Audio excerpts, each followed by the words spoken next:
പിതാവിനും പുത്രനും പരിശുദ്ധ റൂഹായിക്കും സ്തുതി, ആദ്യം മുതൽ എന്നേക്കും തന്നെ ആമേൻ. ഇന്ന് ജൂൺ മാസം 10-ാം തീയതി ബുധനാഴ്ച. 1 ശമൂവേൽ 10-ാം അധ്യായത്തിൻ്റെ 6-ാമത്തെ വാക്യം. യഹോവയുടെ ആത്മാവ് ശക്തിയോടെ നിന്റെ മേൽ വന്നിട്ട് നീയും അവരോടുകൂടെ പ്രവചിക്കുകയും ആൾ മാറിയതുപോലെ ആയിത്തീരുകയും ചെയ്യും. 1 ശമൂവേൽ 10-ാം അധ്യായത്തിൽ നാം ശൗലിൻ്റെ ജീവിതത്തിലെ ഒരു അത്ഭുത നിമിഷം കാണും. സാധാരണക്കാരനായ ഒരു യുവാവായിരുന്ന ശൗൽ തൻ്റെ പിതാവിൻ്റെ കഴുതകളെ അന്വേഷിച്ച് നടന്നപ്പോൾ ദൈവം അവനെ ഒരു വലിയ ദൗത്യത്തിനായി ഒരുക്കുകയായിരുന്നു.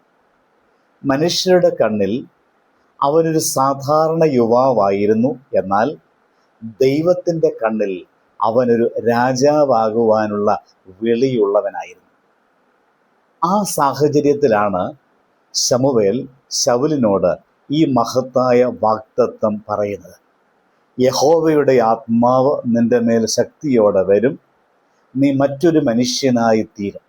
ഈ വചനത്തിൻ്റെ ഹൃദയഭാഗം ഒരു മഹത്തായ സത്യമാണ്. ദൈവാത്മാവ് ഇറങ്ങി വരുമ്പോൾ ജീവിതങ്ങൾ മാറും.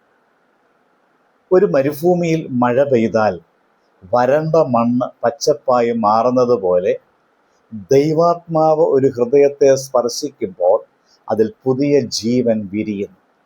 മനുഷ്യശക്തിക്ക് കഴിയാത്ത മാറ്റം ദൈവാത്മാവിന് ഒരു നിമിഷം കൊണ്ട് സാധ്യമാക്കാൻ സാധിക്കും. ശൗലിൻ്റെ ജീവിതം മാറിയത് രാജകീയ വസ്ത്രമോ കിരീടമോ ആയിരുന്നില്ല, ദൈവാത്മാവിൻ്റെ സാന്നിധ്യമായിരുന്നു. ദൈവം ഒരാളെ വിളിക്കുമ്പോൾ ആ വിളി നിറവേറ്റാനുള്ള ശക്തിയും അവൻ നൽകും.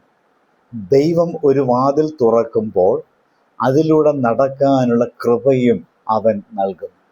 ഇന്ന് നമ്മുടെ ജീവിതത്തിലും ചില പരിമിതികളുണ്ട്. എനിക്ക് കഴിയില്ല, ഞാൻ യോഗ്യനല്ല, എൻ്റെ സാഹചര്യങ്ങൾ മോശമാണ് എന്ന് നാം ചിന്തിച്ചേക്കാം. എന്നാൽ ദൈവം നമ്മുടെ കഴിവുകളെ ആശ്രയിച്ചല്ല പ്രവർത്തിക്കുന്നത്, അവൻ തൻ്റെ ആത്മാവിനെ ആശ്രയിച്ചാണ് പ്രവർത്തിക്കുന്നത്. പെന്തക്കോസ്ത് നാളിൽ ഭയന്ന് വാതിലടച്ചിരുന്നായ ശിഷ്യർ പരിശുദ്ധാത്മാവിനെ പ്രാപിച്ചപ്പോൾ ലോകത്തെ മാറ്റിമറിച്ച സാക്ഷികളായി മാറിയില്ലേ? കാരണം ആത്മാവ് വന്നിടത്ത് ഭയം ധൈര്യമായി മാറുന്നു, ബലഹീനത ശക്തിയായി മാറുന്നു, നിരാശ പ്രത്യാശയായി മാറുന്നു. ഇന്ന് ദൈവം നമ്മോട് പറയുന്നത് ഇത് തന്നെയാണ്. നീ ഇപ്പോൾ കാണുന്ന വ്യക്തിയല്ല, എൻ്റെ ആത്മാവ് നിന്നെ സ്പർശിക്കുമ്പോൾ നീ മറ്റൊരു മനുഷ്യനായി തീരും. അതുകൊണ്ട് നാം നമ്മുടെ ഹൃദയം ദൈവസന്നിധിയിൽ നമുക്ക് തുറക്കേണ്ടതുണ്ട്. നമ്മുടെ പരാജയങ്ങളും ബലഹീനതകളും അവൻ്റെ പാദങ്ങളിൽ സമർപ്പിക്കാം. പരിശുദ്ധാത്മാവ് നമ്മുടെ ജീവിതത്തെ രൂപാന്തരപ്പെടുത്തുകയും പുതുക്കുകയും ചെയ്യട്ടെ. നമ്മുടെ ഇന്നത്തെ സന്ദേശത്തിൻ്റെ ചുരുക്കമെന്നതാണ്: ദൈവാത്മാവ് സ്പർശിക്കുന്ന ഹൃദയം ഒരിക്കലും പഴയതുപോലെ തുടരുകയില്ല, അത് പുതുക്കത്തിൻ്റെ അനുഭവത്തിലേക്കായിത്തീരും. ദൈവം ശൗലിനെ മാറ്റിയതുപോലെ അവനിന്നും മനുഷ്യരെ മാറ്റും. അവനിന്നും ജീവിതങ്ങളെ പുതുക്കുന്നു.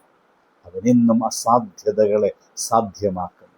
ആ പരിശുദ്ധാത്മാവിൻ്റെ ശക്തി നമ്മുടെ ജീവിതത്തിലും പുതുതായി നിറയുവാൻ നമുക്ക് അതിനുവേണ്ടി ഒരുങ്ങാം. പ്രാർത്ഥിക്കാം. സ്വർഗീയ പിതാവേ, ഞങ്ങളുടെ ബലഹീനതകളിലും പരിമിതികളിലും നീ പ്രവർത്തിക്കുന്ന ദൈവമാണ് ഞങ്ങൾ വിശ്വസിക്കുന്നു. ശൗലിൻ്റെ മേലിറങ്ങി അതേ പരിശുദ്ധാത്മാവ് ഞങ്ങളുടെ മേലും ശക്തിയോടെ വരണമേ. ഞങ്ങളുടെ ഹൃദയങ്ങളെ പുതുക്കണമേ. നിൻ്റെ ഇഷ്ടം നിറവേറ്റുവാൻ ഞങ്ങളെ ഒരുക്കണമേ.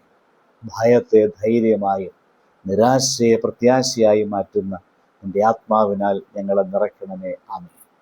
ദൈവം അനുഗ്രഹിക്കട്ടെ.